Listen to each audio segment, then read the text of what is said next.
Hello friends, I have a very exciting advertisement for you.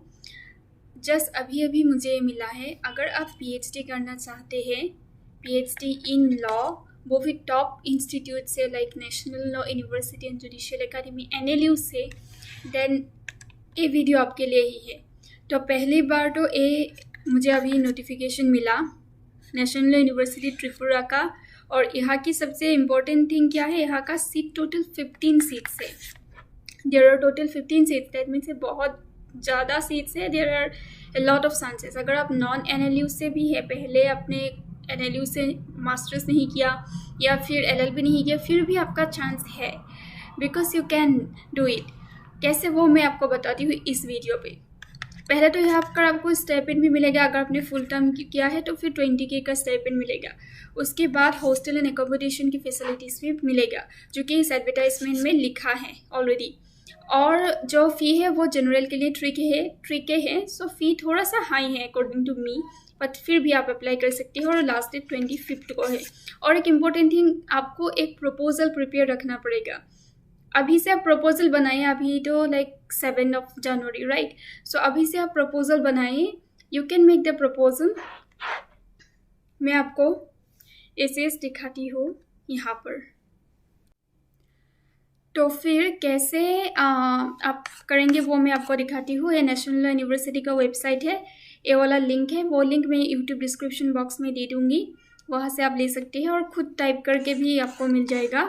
और यहाँ पर ये आप देख सकती है PhD 2023-2024। सो यहाँ पर क्लिक कीजिए पहले। ये पूरा का पूरा एडवर्टाइजमेंट यहाँ पर दिया हुआ है और बहुत ही ऑर्गेनाइज तरीके से दिया है। ये वेबसाइट बहुत ही वेल बिल्ट है। जो मैंने जब नलूजा के लिए अप्लाई किया था तो भी नोटिफिकेशन था ऐसा ही। तो सीट्स बहुत ज़्यादा है, ठीक है। नलूजा में जब मैंने 2023 में अप्लाई किया था तो वहाँ पर सिर्फ 8 सीट्स था। और हाँ, और यहाँ पर आपको रिजर्वेशन है। यहाँ पर एक अच्छी बात यह है कि यहाँ पर रिजर्वेशन है। जनरल के लिए 7 सीट है। 7 सीट भी जनरल के लिए काफ़ी है according to me. Schedule caste और शेड्यूल ट्राइब के लिए ज़्यादा है और PWD के लिए ओनली 1। और वहाँ पर जो प्रोसेस है, जो मतलब एप्लीकेशन प्रोसीड्यूर है, पहले तो आपको कुछ एंट्रेंस देना पड़ेगा। रिसर्च प्रपोजल एक बहुत ही इंपॉर्टेंट चीज़ है जो आपको प्रिपेयर रखना पड़ेगा। अभी से प्रिपेयर करेंगे तो हो जाएगा, लेकिन मैं यहाँ पर 2 इंपॉर्टेंट टिप्स आपको बताना चाहती हूँ। पहला वाला है, रिसर्च प्रपोजल आपका अपडेटेड टॉपिक के ऊपर आप सिलेक्ट कीजिए। ऐसा टॉपिक जो 6 ईयर्स के बाद भी जिसका रिलीवेंस रहेगा, इस तरीके से सिलेक्ट कीजिए, पहला चीज़। दूसरा वाला, the second thing is that, आप ऐसा कोई टॉपिक सिलेक्ट मत कीजिए जो आपको, जो लोग इंटरव्यू देंगे, जो लोग पैनल में बैठेंगे इंटरव्यूअर, उनके लिए कोई समझना ही डिफ़िकल्ट हो। आपका कंसेप्ट शायद सही भी होगा, आपका टॉपिक शायद सही भी होगा, लेकिन अगर उनके लिए समझना डिफ़िकल्ट हो, अगर टॉपिक बहुत ही ज़्यादा वेग हो और क्लियर नहीं हो, तो ऐसे टॉपिक में सिलेक्शन नहीं मिलेगा। ये पूरा का पूरा टॉपिक बेस्ड है। एंट्रेंस तो होगा ही, उसके बाद तो प्रपोजल बेस्ड ही है पूरा का पूरा। तो दूसरा चीज़ है कि आप ईदर एम्पेरिकल लीजिए और मिक्स मेथोडोलॉजी लीजिए। एम्पेरिकल क्यों, आजकल वही चल रहा है मतलब। तो आपको कंटेम्प्रेरी करंट इशू में लेना पड़ेगा जो 6 ईयर्स तक रिलीवेंस रहेगा जिसका। और दूसरा एम्पेरिकल या मिक्स मेथड, जो डॉक्ट्रिनल और एम्पेरिकल का मिक्स मेथड है, वो वाला सिलेक्ट कीजिए। फील्ड रिसर्च टाइप का जो है। और ओरल और रिसर्च प्रपोजल जो आपका होगा उसका ओरल प्रेजेंटेशन लेंगे।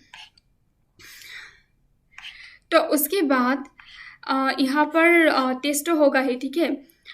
तो फिर आप मैं दिखाती हूँ किस तरह। देखिए यहाँ पर एडमिशन के कंपोनेंट्स है। Admission process component, doctoral research admission test होगा, ठीक है। जनरली क्या होता है, वहाँ का सिलेबस जो होता है, रिसर्च मेथोडोलॉजी बहुत ज़्यादा इंपॉर्टेंट है। उसके बाद जो लॉ है उसका इम्पोर्टेंट है। तो ये 100 मार्क्स का होगा, वहाँ पर आपको 50% एटलीस्ट लेना ही पड़ेगा। दूसरी बात, submission and evaluation of a research proposal. तो रिसर्च प्रपोजल में 50 रहेगा और 35% एटलीस्ट सबको मिलना ही पड़ेगा। और वेटेज जो होगा वो 35% होगा मतलब। और oral presentation of a research proposal तो जो है उसका आपको ओरली प्रेजेंट करना पड़ेगा। तो आप प्रेजेंटेशन का प्रैक्टिस करना पड़ेगा आपको और उसके साथ प्रिपेयर रहना पड़ेगा। उसके बाद देखते हैं रिसर्च एप्टीट्यूड बहुत ज़्यादा इंपॉर्टेंट है, ऐसा ही ऑलरेडी सेड। और ऐसे on relevant topics pertaining to law और अदर डिसिप्लिन। सो ऐसे राइटिंग का प्रैक्टिस भी कर दीजिए। मतलब अगर सीट ज़्यादा भी हैं तो भी मतलब इवैल्यूएशन सिस्टम जो है वो थोड़ा सा मतलब कॉम्प्लिकेटेड है। लाइक आपको ऐसे के लिए भी प्रिपेयर करना पड़ेगा। सब्जेक्टिव क्वेश्चंस होगा।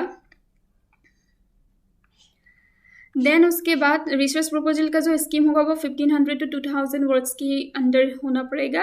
And the research proposal should contain the propose title of the research. पहले तो टाइटल बहुत ज़्यादा इंपॉर्टेंट है, क्योंकि मैंने जब इंटरव्यू दिया था तो वो उन्होंने पॉइंट आउट किया था टाइटल पे।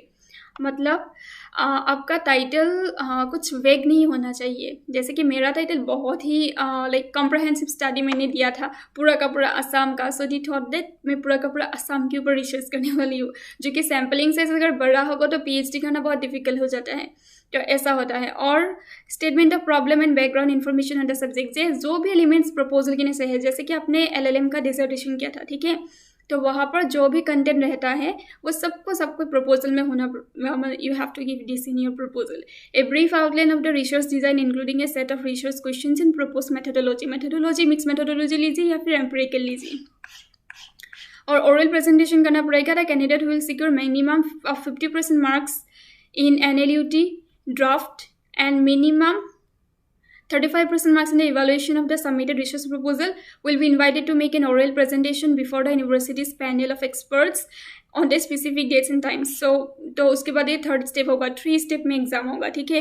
Candidate who may secure at least 15% marks in the oral presentation shall be considered to have qualified NLUT PhD admission process and will then be invited to pay the fees and secure their seat. तो फिर एक important है कि अगर आपका net है या JRF है तो आपको और आपका PhD और MPhil डिग्री और in any discipline mention need not appear for the entrance के लिए आपको अपीयर होने की ज़रूरत नहीं है। अगर आपका नेट है, JRF है, या फिर आप MPhil स्टूडेंट है, या फिर आपका PhD है, तो फिर तब तो वो प्रपोजल बेस्ड ही होगा।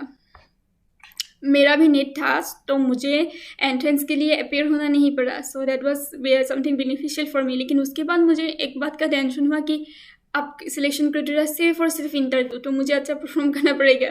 तो उसके बाद क्या हुआ, लाइक बोला मेरा जो टॉपिक है वो कंटेम्प्रेरी है और एम्पिरिकल रिसर्च भी उसमें बहुत ज़्यादा है, तो फिर आई थिंक इसलिए सिलेक्ट हुआ। सो एप्लीकेशन फी जो है वो 3000 है फॉर जनरल और बाकी के लिए 2500, जो कि बहुत अकॉर्डिंग टू मी ज़्यादा है, क्योंकि नेलुज़म में ओनली 1K था। और लेकिन कोई बात नहीं। और ये जो है वो आप एक डायरी रखिए, जैसे कि मैं आपको दिखाती हूँ मैंने कैसे प्रिपेयर किया था।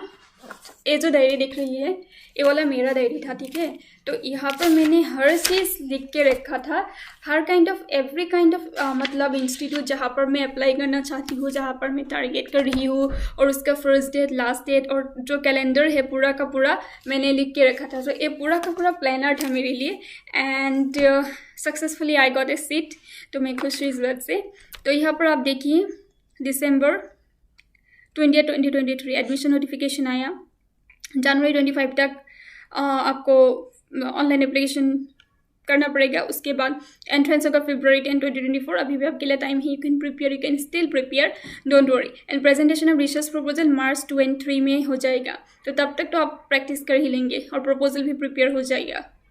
Declaration of candidate selected for NLUT PhD programme March 9 में होगा declaration. Last date to take admission March 10 तक। और commencement of course work classes April 1 तक होगा। कोर्स वर्क तो 6 मंथ्स का होता है, जो कि रिसर्च मेथोडोलॉजी, फिर रिसर्च एथिक्स, और फिर बहुत सारे ऐसे टॉपिक्स होते हैं जहाँ पर कोर्स वर्क होता है। That's all. कोर्स वर्क तो तब मिलेगा जब आपको सीट मिलेगा। सो सीट के लिए आपको प्रिपरेशन करना पड़ेगा। So and another important thing I want to say you, अगर आपको और ज़्यादा गाइड चाहिए रिलेटिंग टू प्रपोजल कैसे प्रिपेयर करना है और इंटरव्यू में कैसे प्रिपेयर करना है इंटरव्यू के लिए, और अगर आपको और हेल्प चाहिए regarding, I can share my experience जो मैंने अपनी टाइम पे किया था रिगार्डिंग एवरीथिंग। तो फिर आप comment, you can comment below. तो वहाँ पर मैं, अगर आपको वीडियोस चाहिए तो मैं दे सकती हूँ, और अगर आपको पर्सनल गाइड भी चाहिए then you are always free to contact me. I will help you as much as possible. तो फिर यही था इस वीडियो में, तो उससे ज़्यादा और कुछ नहीं। I hope you like this video. अगर अभी तक इसी समय तक आप ये वीडियो देख रहे तो मैं इतना तो प्रेजेंट कर सकती हूँ कि आपको अच्छा लग रहा होगा। So you are liking this video then तो फिर सब्सक्राइब एटलीस्ट कर दीजिए और शेयर भी कर दीजिए। इस चैनल को थोड़ा सा सपोर्ट की ज़रूरत है।